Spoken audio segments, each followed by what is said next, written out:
오늘도 하나님의 백성들이 예수 그리스도 이름으로 주님의 날로 구별해서 이렇게 주의 전에 함께 나와 하나님께 예배드리게 하심에 감사합니다. 이 시간 하나님께서 주장하셔서 말씀이 온전히 역사하도록 선포되도록 인도하여 주시옵소서. 전하는 자 부족합니다. 하나님의 뜻만이 전해지도록 도와주시옵소서. 하나님 앞에 겸손함으로 함께 드린 이 귀한 예배에 은혜로 충만하게 해주시옵소서. 예수 그리스도 이름으로 기도드립니다. 아멘.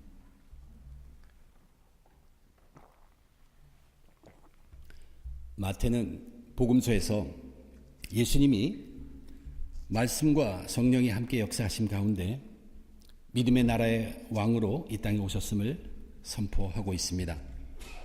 예수님이 자기 땅에 왔자면 자기 사람들은 그 예수님을 영접하지 못했습니다. 멀리 동방의 먼 이방 나라의 몇 사람들이 신비한 인도하심을 따라서 아기 예수에게 도착해서 감격과 함께 그 아기 예수를 왕으로 만나고 왕으로 경배하고 돌아갑니다. 그것이 왕과의 만남, 그것을 기록한 뒤에 마태는 이제 오늘 본문에서 그렇게 해서 이 땅에 오신 예수님이 만나는 세상을 저와 여러분 우리들에게 소개해주고 있습니다. 세상과 만나시는 예수님입니다. 근데 그 세상이 어떤 모습이었는가를 저희들에게 들려주고 있습니다. 근데 이것은 단순한 역사적 기록만을 위한 것이 결코 아닙니다. 오늘 본문을 잘 읽어보면 여러분이 느끼시겠지만 어떤 형식을 취하고 있습니다. 일어난 그 사건, 사실을 이야기한 뒤에 이 사실은 이미 하나님이 예언한 그 예언의 말씀을 이루게 하기 위함이었다 하는 형식으로 그 세 가지 이야기를 다 이어가고 있습니다. 이것은 우리에게 무슨 의미를 의미하냐면 우리가 살아가는 이 세상은 하나님의 손안에 있고 하나님의 계획하심에 있고 우연한 것이 결코 아니라는 것을 알게 해줍니다. 그런데 마태가 소개한 그 예언의 말씀들을 잘 새겨보면 단지 예언했던 것이 여기에서 예수님이 애굽으로 도망가고 많은 아기들이 죽고 다시 돌아온 그것으로 인해서 그 예언이 완성되는 것으로 끝난다는 것이 아니라는 것을 이것을 읽는 사람들로 하여금 깨닫고 느끼게 하고 싶은 마태의 그 의도를 우리는 여기서 깨닫게 됩니다. 저는 오늘 우리에게 주어진 이 본문을 통해서 예수님이 오셨던 그때 당시에 정말 하나님의 눈으로 성경을 쓰면서 본 세상의 모습이 어떤 모습이었고 그 세상에 이 땅으로 오신 예수님이 과연 왜 오셨는가? 무엇이 필요해서 이 땅에 오셨는가? 그것을 오늘 주어진 말씀을 통해서 함께 살펴보고 은혜 나누고자 합니다. 우선 먼저 그 세 가지 이야기가 무엇이 있는가를 간단하게 추려본다면 첫째 이야기는 요셉이 마리아와 아기 예수를 데리고 베들레헴에서 급히 애굽으로부터 피해서 내려간 이야기죠. 두 번째 이야기는 베들레헴에 있는 2살 아래의 모든 아기들이 참으로 잔혹하게 학살을 당하는 이야기가 기록되어 있습니다. 그리고 나서 세 번째 이야기 이어지는 것은 요셉이 마리아와 아기 예수를 데리고 다시 이스라엘 땅으로 돌아와서 나사렛이라는 곳에 정착하는 그 모습을 우리들에게 들려주고 있습니다. 그리고 이 각각의 이야기에 그때 어떤 말씀이 이루어졌다는 것을 우리들에게 알게 하고 있습니다. 이제 한 가지씩 살펴보도록 하겠습니다. 첫 번째 이야기는 예수님이 애굽으로 도피하는 이야기입니다. 동방박사를 통해서 이제 이러한 유대인의 왕으로 될 사람이 태어났다. 자기 왕의 직권을 도전할 만한 사람이 태어났다. 그 씨앗을 죽이려고 이 헤롯 왕이 아기를 죽이려 한다는 것을 하나님께서 아셨죠. 그리고 꿈에 주의 사자를 요셉에게 보내서 지시를 합니다. 마리아와 아기 예수를 데리고 애굽으로 가 있으라. 그리고 다시 지시할 때까지 거기서 살라. 그러한 지시를 합니다. 이건 꽤 급한 조치였어요. 그래서 그 밤에 바로 떠납니다. 마태는 그런데 하나님께서 이렇게 하신 이유를 선지자가 예언했던 그 말씀을 인용하면서 이렇게 말하고 있죠. 애굽으로부터 내 아들을 불렀다 하려 하심이라. 이제 애굽에 보냈으니까 다시 부를 것이니까 애굽에서부터 불리기 위함이다. 그런데 이 말은 호세아라는 선지자가 하나님께서 이스라엘의 백성들을 영원히 멸망시키지 않고 다시 부르시라는 그 말씀으로 인용했던 말씀을 여기에 기록한 것입니다. 호세아서에 보면 이스라엘이 어렸을 때 내가 사랑하여 내 아들을 애굽에서 불러냈거늘, 다시 희망을 준다는 메시지고, 이때 얘기하고서 기억하게 하는 것은 출애굽의 그 역사를 기억하게 하는 것입니다. 하나님이 자기의 백성을 애굽의 종살이로부터 구원하신 것을 기억나게 합니다. 우선 그 당시 이스라엘 백성들이 어떻게 해서 애굽에 머무르게 되었습니까? 그들도 목숨의 위태로움을 느꼈습니다. 뭐냐면 야곱과 그의 식구들이 거하는 땅이 극심한 기근으로 먹을 것이 없게 되었어요. 곡식을 구할 때는 애굽밖에 없게 되었습니다. 그래서 아들들을 보내죠. 그 속에 많은 이야기가 있지만 그 아들들을 보내므로 거기에 미리 가 있던 총리로 된 그 요셉, 그를 만나게 되고 결국 그거로 인해서 야곱의 모든 식구가 애굽에 가서 거기에 거하게 됩니다. 그런데 세월이 지나요. 사람들이 이 요셉에 대한 그 모든 것을 다 잊어버릴 때가 되어버렸어요. 그러니까 이제 히브리 사람들은 애굽 사람들과 차별되어서 학대를 받기 시작합니다. 그들이 종살이를 감당합니다. 종살이로 고역 속에 빠지고 힘든 삶을 살아야만 했습니다. 그때 하나님께서 그들을 건져내기 위해서, 구원해 주기 위해서 모세를 세우셨고 그들을 이끌고 건져냅니다. 마태가 애굽으로 피난 가야 하는 사건, 예수님이 애굽으로 피난 가야 하는 사건을 놓고 이 예언과 연결시킨 것은 바로 구원입니다. 예수님도 목숨의 위태함이 있어서 애굽으로 내려가셨죠. 그리고 그분을 다시 일로 오실 것입니다. 그러나 마태가 그렇게 단지 예수님에서 애굽 갔다가 다시 오는 것을 예언하기 위해서 이 말씀이 이루어졌다고 하는 건 아닙니다. 우리로 하여금 무엇을 느끼게 하냐면 바로 이 예수님이 어떤 분이냐는 것이에요. 이 예수님은 우리를 구원하실 분입니다. 바로 이 일, 건져내실 이 일을 감당하실 분이 구원입니다. 구원하실 분이 예수라는 것이에요. 마태가 지금 그 당시에 예수님이 이 땅에 오셨을 때 세상을 만나고 세상에서 가장 필요한 것이 무엇인가를 처음 선포하는데 그것이 바로 구원이었다는 얘기예요. 사람들이 살아가는 모습을 보니까 무언가 모르고 살아가는데 죄 속에서 해덕이라는 얘기예요. 죄에 빠져서 허덕이면서 그 죄에 억눌려서 사는데 그것도 모르면서 거기에 허덕이면서 사는 삶, 죄로부터 해방된 삶이 절대적으로 필요했다는 것이에요. 그것을 우리들에게 알게 하고 있습니다. 예수님이 이 땅에 와서 만난 세상의 모습이 첫 번째는 구원이 필요했다는 것입니다. 그들에게 절대적인 구원이 필요했다는 이야기입니다. 이거는 그때만의 이야기가 아닙니다. 지금 저와 여러분 우리가 사는 이 세상에도 꼭 필요한 것이 바로 구원이라는 것입니다. 이 구원을 얻기 위해서는 다른 길이 없습니다. 그것은 예수님밖에 없습니다. 그리고 이것은 아주 급한 것이기도 합니다. 구원은 우리가 알고 연구하고 우리가 노력해서 얻는 것이 아니라 예수님을 그 구원자로 받아들일 때 우리는 구원을 얻습니다. 그렇게 그 일을 이루기 위해서 오신 아기 예수, 그분이 구원자이실 것이라면 그 앞으로 일어날 일들을 마태는 먼저 터뜨리고 있습니다. 지금도 우리들 중에 아직 구원받지 못한 사람들이 있다면 지금이라도 우리는 예수님을 마음으로 영접해야 합니다. 그리고 우리의 입으로 예수님을 나의 구주라고 고백할 수 있어야 합니다. 그러면서 그런 후에 우리는 그러한 구원받은 자의 삶을 성경을 통해서 말씀을 통해서 알고 배워가면서 거기에 합당한 삶을 살아가는 것입니다. 먼저는 우리는 구원을 받아야 합니다. 구원을 얻는 것은 뒤로 미룰 것이 아닙니다. 그리고 교회라는 것은 바로 이 구원을 끝없이 강조하는 것입니다. 옛날 이 마태가 이야기할 때 당시의 사람들은 구원이 뭔지도 확실히 모르고 죄에 억눌려 사는 삶도 몰랐습니다. 그런데 그 길이 예수 그리스도를 통해서 열린 것이죠.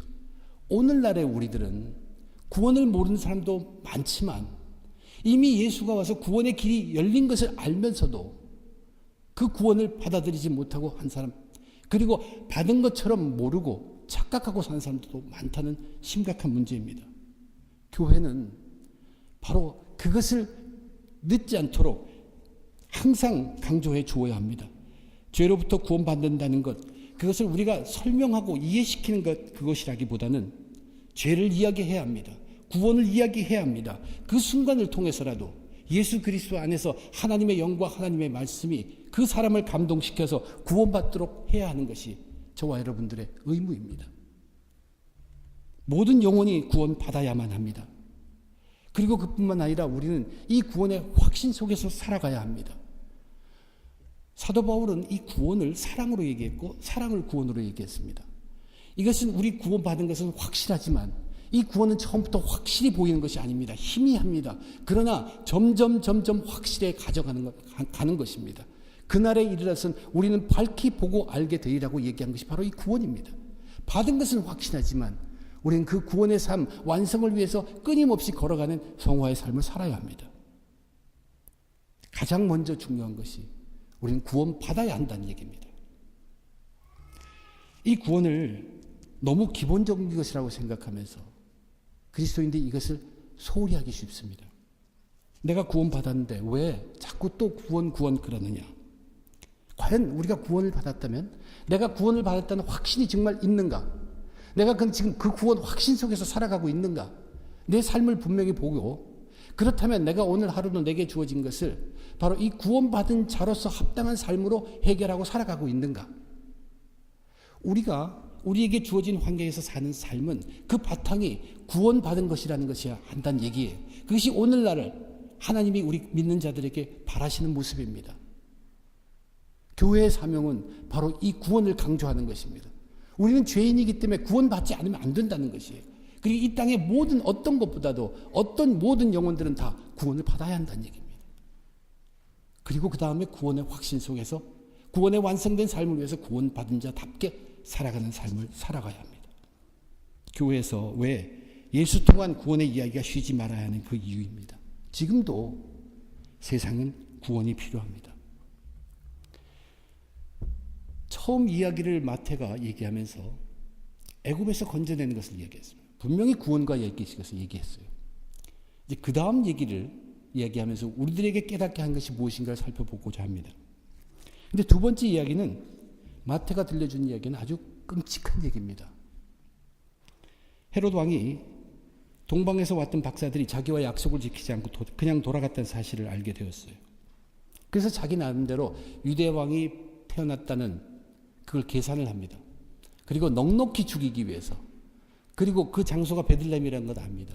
넉넉히 죽이기 위해서 베들레헴뿐만 아니라 그 주위의 모든 지경에 넉넉히 죽이기 위해서 2살 아래의 모든 남자를 다 죽이는 이야기입니다.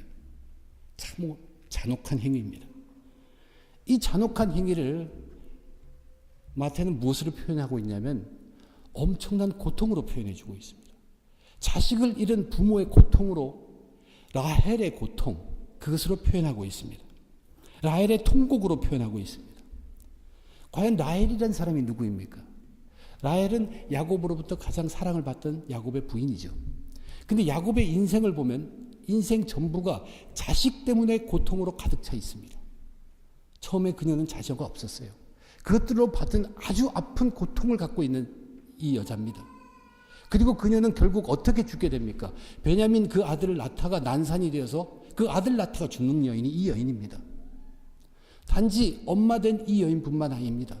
그 두 아들 요셉과 베냐민으로 인해서 아버지 야곱은 요셉은 죽었는 줄 알고 또 베냐민을 또 잃을까 봐 잊는다고 각오하면서 그때 한 얘기가 뭐냐 하면은 자식이 없으므로 위로받기를 거절하도다. 바로 그 모습이 야곱의 모습이었다고 기록하고 있습니다.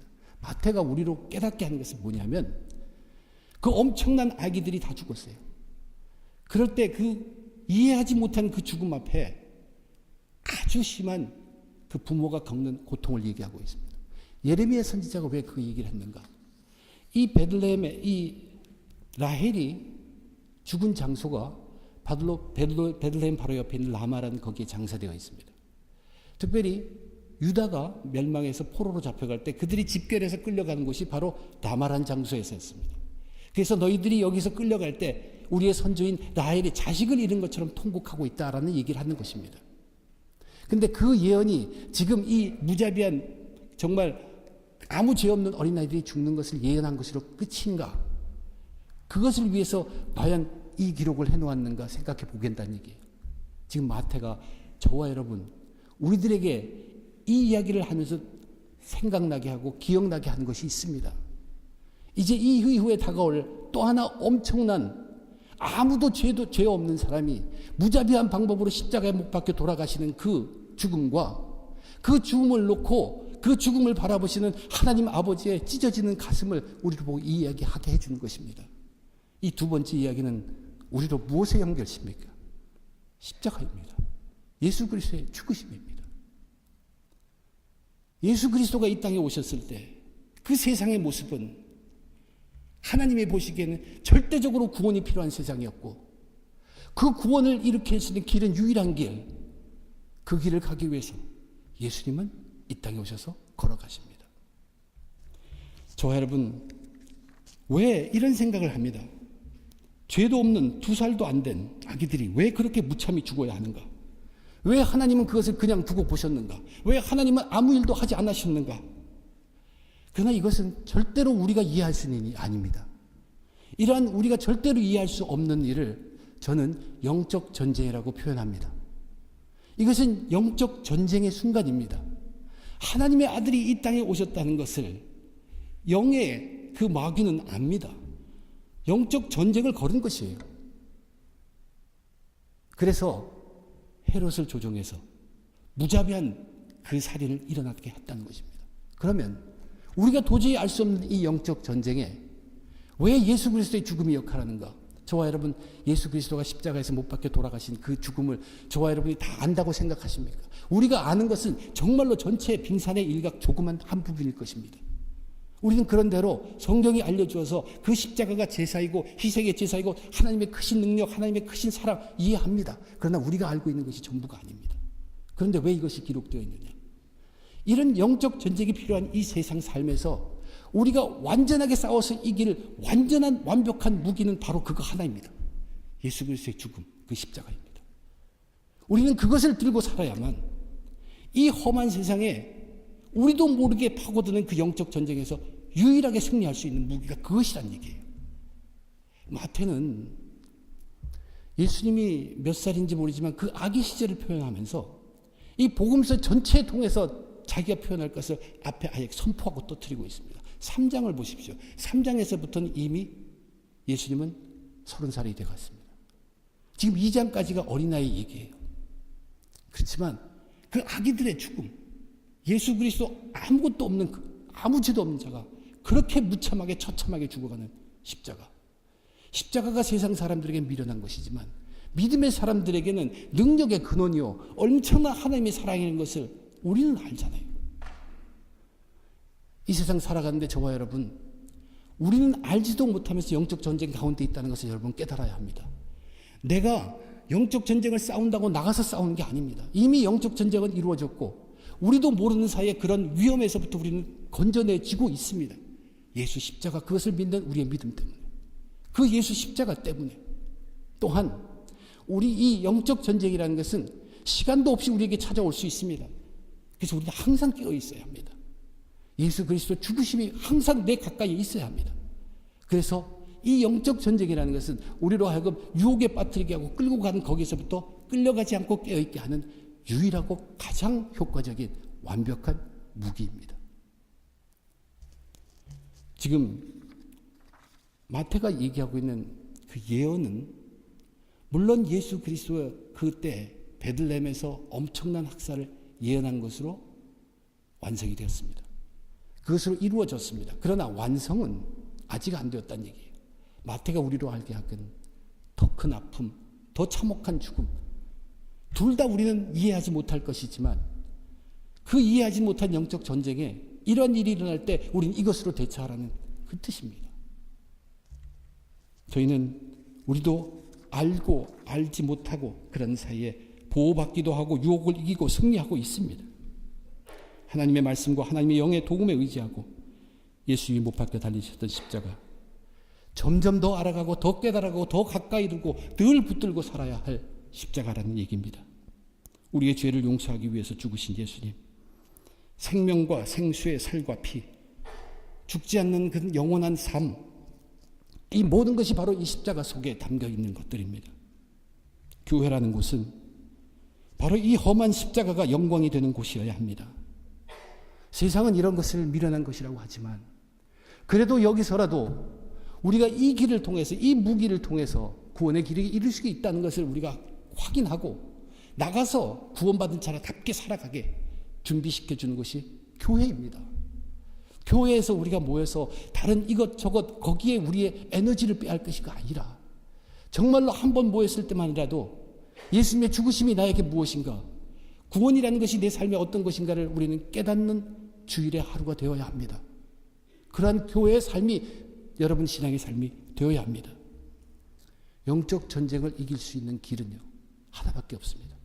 예수 십자가, 그 죽음을 알고 그 죽음을 붙들고 그 십자가를 붙들고 무장되어 있는 길밖에 없다는 얘기입니다. 마태가 들려주는 이 이야기는 이어진 얘기죠. 예수가 애굽으로 갔다. 여기서 큰 살인이 났다. 다시 돌아온다. 이제 세 번째 이어진 얘기가 무엇인가 보겠습니다. 마지막 세 번째 이야기는 예수님이 다시 이스라엘로 돌아오는 이야기입니다. 그때 요셉에게 주의 사자가 현몽하여 지시하죠. 헤롯이 죽었으니 다시 이스라엘 땅으로 들어가라. 이 지시가 있기까지 애굽에서 살아라 그랬어요. 근데 이 지시가 왔어요. 그래서 이제 돌아옵니다. 요셉은 마리아와 예수를 데리고 그 지시대로 이스라엘 땅에 들어옵니다. 그런데 헤롯 다음으로 된 왕 아켈라오는 헤롯의 아들인데 난폭하기가 그 아버지 비슷해요. 그러니까 너무 두려워가지고 무서워서 예루살렘 근처도 못 가고 베들레헴 근처도 못 합니다. 그래서 거기서부터 멀리 떨어진 곳에 간다고 기록한 것이에요. 아주 멀리 떨어진 갈릴리라는 지방에 나사렛이라는 도시에 거기 거하고 거기에 살게 되었다. 그런데 이때도 마태는 뭐라고 기록하냐면 선지자로 하신 말씀이 이루어지게 하심이라 하면서 23절에 이렇게 기록하고 있습니다. 나사렛이란 동네에 가서 사니 이는 선지자로 하신 말씀에 나사렛 사람이라 칭하리라 하심을 이루려 함이로라.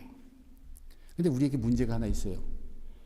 나사렛 사람이라 칭하리라 하는 구절이 없습니다. 구약성경 어디에도 없습니다. 구약성경 전체를 찾아봐도 나사렛이라는 단어가 나오질 않습니다. 그래서 어떤 사람들은 이 예언서가 들어간 예언책의 찾지를 못했다, 잃어버렸다 그렇게 읽기도 하기도 하지만 우리가 주어진 성경을 잘 보고 이 성경 구절, 이 예언되었던 나사렛 사람이라 칭하니라 하심을 이루려 함이라 여기를 보면 우리 성경 밑에 참고된 본문이 뭐냐면 이사야서 11장 1절이라고 기록되어 있습니다. 조그만 글씨로 11장 1절이라고 되어 있어요. 이사야서 11장 1절은 이렇게 기록되어 있어요. 이새 줄기에서 한 싹이 나며 그 뿌리에서 한 가지가 나서 결실할 것이요. 뿌리에서 가지가 난다는 것은 정상적이 아닙니다. 이사야서라는 것은 거기에 요즘 우리 수요 성경 공부에 이사야서를 공부하고 있습니다. 이사야서는 멸망과 파괴 속에서도 쉬지 않는, 죽지 않는 희망, 소망, 그 메시지를 전하는 것이 이사야서입니다. 여기 이 말씀이 바로 뿌리에서 가지가 난다는 것이 바로 그것입니다. 나무가 있었어요. 그런데 세상의 전쟁과 그런 것들로 인해서 이 나무가 흔적도 없이 사라졌습니다. 땅 위에는 아무 나무 흔적도 없어요. 그러나 밑에 뿌리가 남아 있었습니다. 이 뿌리에서 가지가 나온다는 얘기. 그래서 결실을 맺게 된다는 얘기. 보통은 씨가 떨어져서 뿌리를 냅니다. 그것이 아니라 아무것도 없는데 거기에서 뿌리에서 가지가 난다는 이 얘기입니다. 그렇다면 이 소망의 메시지, 지금 여기서 나사렛 사람이라고 마태가 기록한 것은 뭐냐면 아무것도 없는 나사렛이라는 동네에 거기서 난 사람이란 뜻이에요. 정말로 아무것도 없었다는 얘기예요. 나사렛이라는 곳은 조금도 알려지지 않고 거기에 내세울 것도 없는 그러한 출신, 그 지방의 출신이 예수라는 것을 얘기하고 있습니다. 요한복음에 보면 빌립의 친구인 나다나엘이 예수님을 소개받습니다. 근데 예수님을 소개받으면서 첫 번째 듣는 얘기가 그가 나사렛 출신이라고 얘기를 들어요. 그때 나다나엘이 명확하게 그렇게 얘기합니다. 나사렛에서 무슨 선한 것이 나올 수 있겠느냐. 그 나사렛이라는 동네는 아무것도 없다는 얘기예요. 다시 말하면 겉으로 보기에는 아무 힘도 없고 사람들로부터 무시당하고 욕하고 얻어맞아도 반항도 하지 못하는 정말로 무력한 사람이라는 것이 성경에서 말하는 토탈 험보, 모든 겸손의 사람. 그러면 이 나사렛 사람이라는 것이 바로 예수의 모습입니다. 그렇다면 구약 성경 전체가 바로 예수의 그 모습을 예언하고 있습니다. 엄청난 시편의 여러 군데, 이사야서의 여러 군데, 온 성경이 바로 그 모습의 예수를 예언하고 있다는 얘기. 그러면 마태는 그것을 구태여 어느 구절이라고 이용할 필요가 없습니다. 앞에서도 계속 보았듯이 이러한 예수를 예언했다. 그래, 아무것도 없는 데서 왔다. 그러면 우리는 무엇이냐는 얘기입니다. 우리는 지금 이 아기 예수가 다시 와서 거기에 있는데 나사렛인 곳에 거하게 된대. 거긴 아무것도 없다. 오직 있는 것은 예수 하나다. 오직 예수라는 것을 먼저 생각하게 합니다. 그런데 그 예수를 믿는 믿음을 지금 마태는 우리들에게 연결시켜주고 있어요. 이 돌아오는 동기를 생각해 보면요. 지금 마태가 전하고 있는 예수님이 만난 세상, 구원이 필요하고 그것을 위해서 예수님의 죽음이 필요한 거기에 정말로 그 구원의 길에 일하는 이제 믿음이 필요하다는 것을 저와 여러분에게 강조하고 있는데, 예수님의 가족이 애굽으로 돌아갔을 때는 동방박사로부터 황금과 유향과 모략을 갖고 갔습니다. 그 말은 재물이 있다는 얘기예요. 애굽에 가가지고 그 재물로 갈면 평생을 살 수 있어요. 넉넉하게 편안하게 살 수 있다는 얘기예요. 그러나 인생이라는 것은, 우리의 영혼이라는 것은, 인생이라는 것은 편안하게 살기 위해서 이 땅에 사는 게 아닙니다. 우리의 인생이라는 것은 구원받고 살기 위해서 이 땅에 사는 것이에요. 그렇기 때문에 예수님이 돌아오십니다.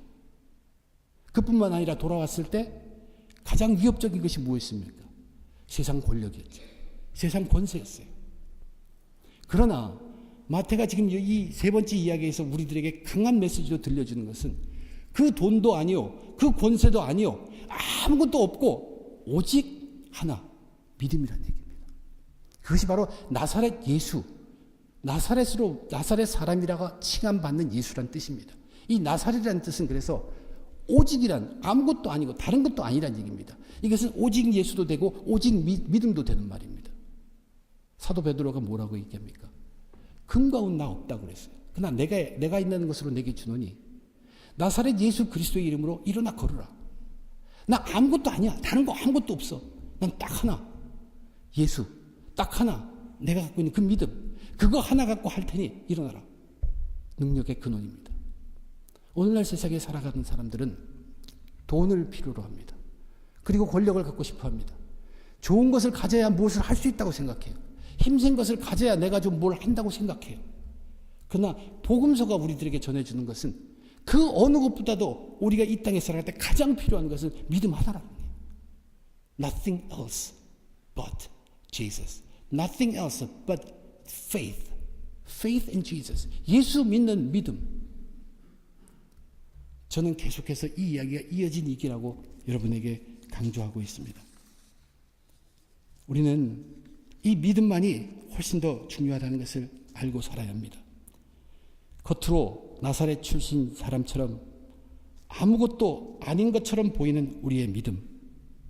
그러나 우리의 진정한 참된 우리의 모습과 우리의 속에 있는 참된 우리의 능력들은 바로 이 믿음에서 드러나게 된다는 사실을 우리는 깨달아 알아야 합니다.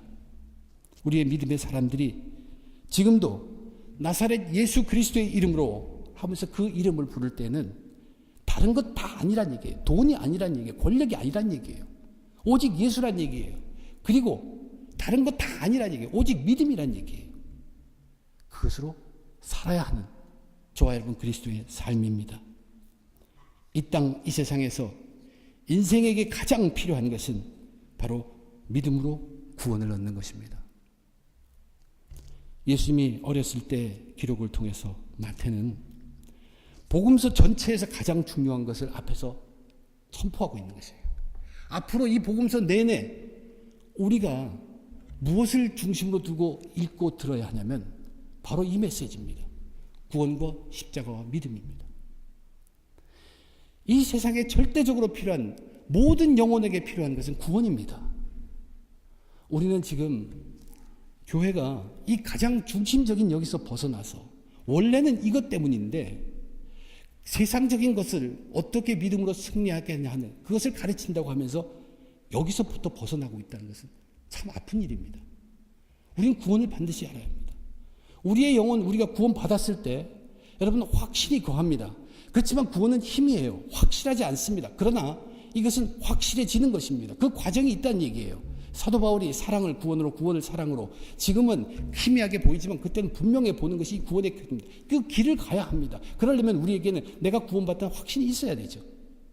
그래, 나 구원받았어. 그러면 성경에서 구원을 뭐라고 얘기하고, 구원받은 자는 어떻게 살아야 하고, 그 길은 어떤 길을 가야 하는 것을 명확하게 우리에게 들려주고 있는 하나님의 말씀이 있다는 것이고, 주의 성령이 그 길을 갈 수 있도록 도와주신다는 얘기입니다. 그럼 그대로 살아야 돼요. 그것이 오늘날 우리들이 할 얘기입니다. 이 메시지가 전해져야 하는 것이 교회입니다. 여러분, 그것 가지고 나가서 살아야 하는 것이 그리스도인들의 삶입니다. 여러분이 사는 것은 여러분의 자유이지만 우리는 그리스도입니다. 하나님이 부르셨습니다. 그러면 그 길을 가야 합니다. 우리에게 가장 중요한 것은 내 영혼, 이 땅에 하나님이 허락하신 내 영혼에게 가장 중요한 것은 내가 구원받고 내가 믿음으로 예수 그리스도 죽음을 알고 그 십자가를 붙들고 구원받는 삶, 그리고 구원받은 자답게 확신하며 살아가는 그 삶. 그래서 그날에 이래서 하나님 앞에 하나님께 영광 돌린 그 삶뿐이란 얘기입니다.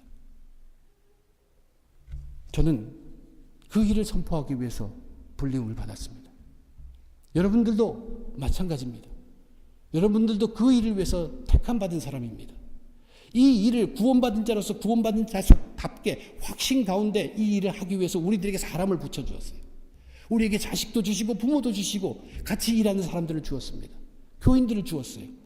다 바로 우리가 믿음으로 예수 그리스도의 죽음을 믿고 믿는 구원 안에서 이 구원받은 자답게 그 사람들과 대하며 사랑하고 살아가는 그것이 메시지입니다.